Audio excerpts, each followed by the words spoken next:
Ang pag-resign ba ni Speaker Martin Romualdez, baka paabsuelto na ba ni magkakasama, paigo na ba?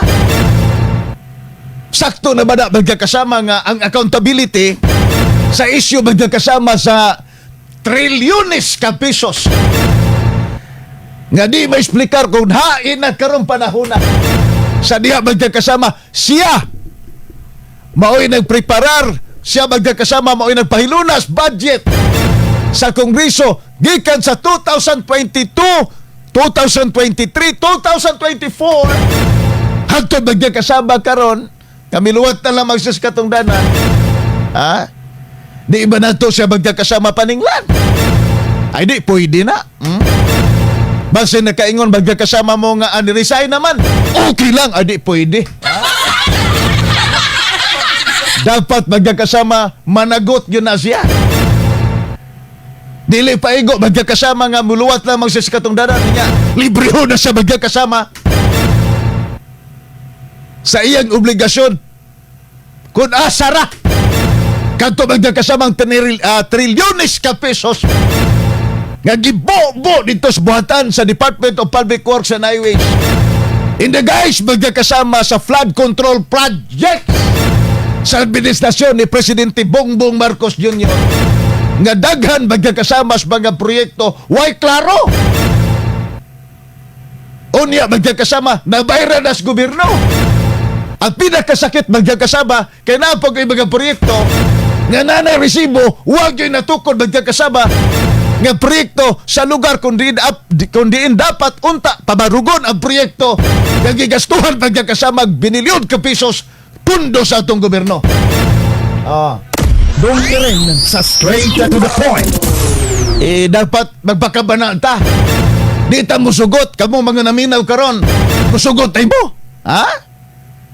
Dumusugot ay mo nga thank you lang magkakasama na to si Speaker Martin Romualdez kay para na ko magkakasama kining mga taga DPWH nga nanagko magkakasama ang sungay kursunada kaayo nga mo hilabot sa kwartas pundo sa ato ang gobyerno diha magkakasama sa mga proyekto sa ato ang departamento sa Department of Public Works and Highways nangursunada tungod magkakasama kay naa sila gipang saligan.